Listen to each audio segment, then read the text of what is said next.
Nos va a acompañar en los próximos minutos el ingeniero agrónomo Eduardo Blasina. Ayer lo teníamos prácticamente en directo también desde Durazno. Hoy seguramente ha hecho una maratón de entrevistas. Es director de Blasina y Asociados y fue uno de los que estuvo ayer en el estrado. Eduardo, bienvenido. ¿Qué tal, Miguel? Muchas gracias por la invitación. Aunque algunos lo saben, quiero arrancar brevemente. ¿Por qué y cómo fueron elegidos ustedes? A mí simplemente me llamaron productores representantes de los autoconvocados, me pidieron que de alguna manera le diera un fundamento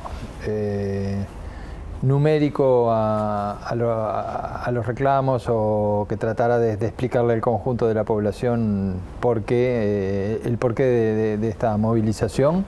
Hay mucha gente además que te sigue seguramente a través de Radio Rural, las columnas del Observador.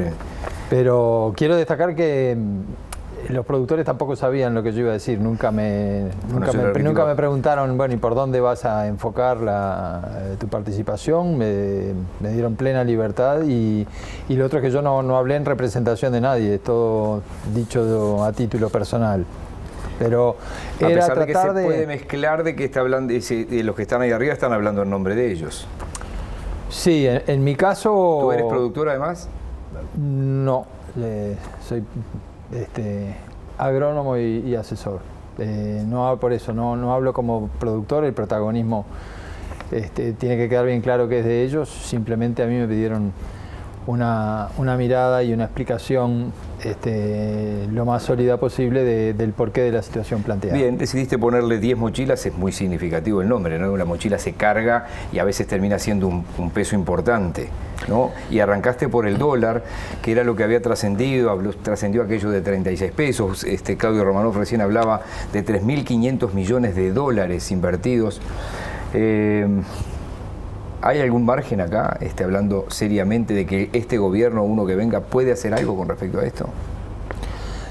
Eso me parece que es una pregunta para el Ministerio de Economía, pero lo que sí es claro es que eso es una mochila para todo el sector exportador. Me parece que es importante que la gente entienda que cada vez que el dólar baja un peso, es muy bueno para comprar electrodomésticos, es muy bueno para viajar, pero para Conaprole o para el frigorífico que está exportando o para cualquier empresa que tiene que colocar un producto en el exterior, significa cobrar menos, tener menos pesos para pagar salarios, BPS, impuestos aquí, y entonces en ese sentido es una mochila. Cada peso que baja el dólar para los exportadores es agregarle peso a una mochila, es contar con menos pesos para hacer frente a las obligaciones que se tienen aquí. Por ejemplo, Pili, que es una empresa láctea de Paysandú, hoy está en un momento muy complejo. Sí, está sin poder instalar esa planta. Y así como Pili, son muchas las empresas que las conocemos de ir a un supermercado, de apreciar sus productos, que hace muchos años que trabajan muy seriamente, y esa baja del dólar les está significando realmente una mochila que pesa cada vez más. Ayer Agassi me decía, por ejemplo, para los que plantan trigo y para los molineros el tema es más complicado, porque el que planta trigo compra la semilla en dólares y después tiene que vender el trigo acá en la interna, un molino que termina vendiendo en pesos. Sí, para los productores... Para ponerte un ejemplo de la ecuación al revés. Sí, pero el productor de trigo cobra en dólares y también cobra menos. En el caso del trigo es de los sectores donde el mercado internacional además los está castigando, porque el trigo en el mundo cayó mucho, está muy barato, y porque, como pasa con otros productos, el invierno pasado, que fue un invierno con muy poco frío, llevó a que los rendimientos fueran muy pobres. El trigo es un cultivo de invierno que precisa del frío para tener una producción aceptable a buena. Entonces, lo otro que sucede es que en esta circunstancia cualquier inconveniente se convierte en un problema muy grave, porque ya los números son malos cuando el clima golpea, como es el caso del trigo o la cebada. El golpe se ve aumentado. El gobierno insiste, a través de algunas voces reconocidas, la vicepresidenta por ejemplo, en ir sector por sector. Y es notorio que en estas 10 mochilas hay algunas cosas que son comunes a todos: el combustible, los impuestos, las carreteras. Eso puede ser común a todo, al que planta arroz o al que tiene un tambo. ¿Hay que discutir sector por sector, o sos de la idea de que hay que discutir en un paquete general? Yo creo que hay algunas cosas que son generales y que en última instancia derivan de que el Estado uruguayo gasta más de lo que recauda para empezar y ha ido gastando cada vez más. Y eso me parece que es un problema general. Luego, para financiar ese gasto de más, tiene que emitir letras, esas letras tienen su impacto. Después que uno tiene un déficit, como si fuera en una casa, de algún lado tiene que salir. De algún lado tiene que salir, y eso me parece que es un problema general. Luego sí hay cosas específicas porque, por ejemplo, la suba del precio de la energía eléctrica a la producción lechera y a la producción arrocera, o a todo el que usa riego, o a la producción lechera que tiene que mantener la leche en frío apenas sale de la vaca, implica entonces un golpe mayor que a otras producciones. La suba del gasoil le pega más a un agricultor que a un ganadero, porque el agricultor, para transportar los insumos, para sembrar, para cuidar el cultivo, para cosechar, se está moviendo todo el tiempo. El otro solo para trasladar el ganado. El otro tiene un uso de gasoil, pero es menor. Es decir, hay factores que son generales y luego hay factores que son específicos, pero quien iba ayer a Durazno encontraba granjeros de canelones, productores de Bella Unión, o sea, camioneros, mecánicos, almaceneros, porque lo otro que sucede es que cuando se frena el agro, de repente en la capital no se nota mucho, pero en los pueblos chicos del interior se va notando, luego se va notando en las ciudades del interior. Sí, es una cadena interminable. Es una cadena que cuando llega a Montevideo ya quiere decir que viene mal desde el arranque y que el problema ya es muy grave. ¿Qué opinás cuando algunos voceros del gobierno, cercanos al gobierno, dicen no hablan nada del costo del arrendamiento de la tierra? Que mirando por ejemplo el anuario de OPIPA, en algunos años se paga más de arrendamiento de tierra que de impuestos, por ejemplo. No son argumentos míos, te estoy tirando los argumentos para conocer tu opinión. Es un argumento que me ha sorprendido un poco porque no hace a lo central de la cuestión, digamos, es como decir, a mí el salario no me da y que me digan, bueno, pero el problema es que estás alquilando tu casa. Y bueno, sí, pero el salario no me da. La renta, hay muchos productores que viven de trabajar la tierra alquilándola, no son propietarios de la tierra y la alquilan. Y a veces sí tienen que pagar muy al límite de lo que pueden, porque bueno, si no, ¿cuál es la alternativa? Irse a la casa y abandonar. O sea, están luchando por sobrevivir, pagan alquileres que son caros. Los alquileres han bajado, en algunas zonas donde la forestación es fuerte se han mantenido más. Seguro.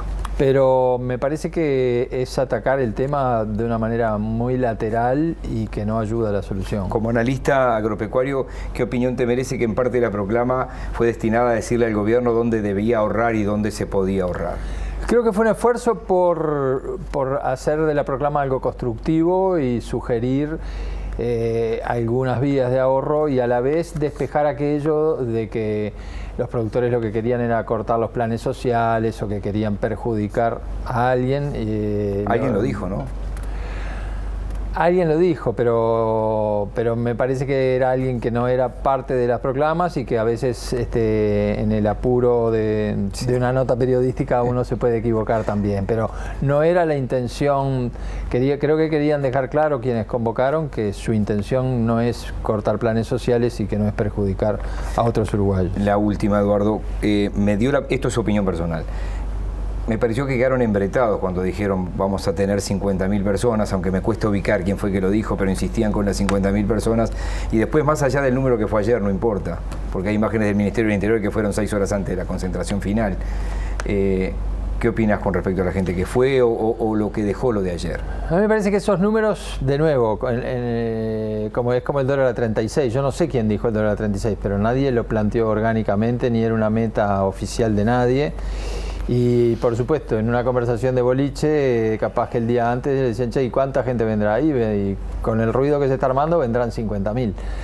Pero me parece que de nuevo es desviar lo importante es que se ha generado un diálogo nacional sobre problemas del país, lo importante es que el presidente ha convocado a las gremiales, lo importante es que los uruguayos intentamos arreglar esto conversando. Eso es lo que me parece a mí sumamente esperanzador.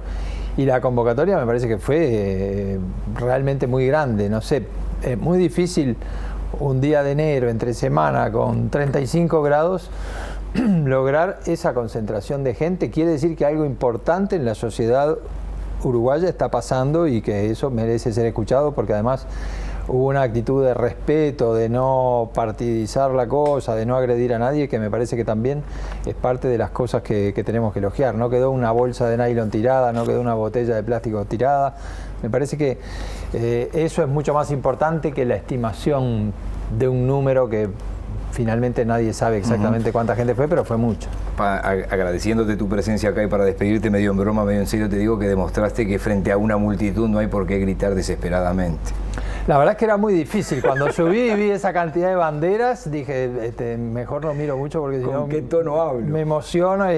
No, la verdad es que nunca era una experiencia nueva para mí y la verdad es que cuando iba subiendo esos escalones y vi eso, tuve que concentrarme en los apuntes porque era realmente muy impactante. Ingeniero Blasina, muchísimas gracias. Muchas gracias, Miguel. Para cerrar esta primera parte, vamos a ir a Brasil porque la situación de Lula ocupa las primeras planas de los portales del mundo. Un tribunal de apelaciones brasileño ratificó hoy la condena por corrupción y lavado de dinero al expresidente Luis Inácio Lula da Silva. Además de en esta instancia judicial se pidió elevar la condena de 9 años y medio a 12 años y un mes de prisión.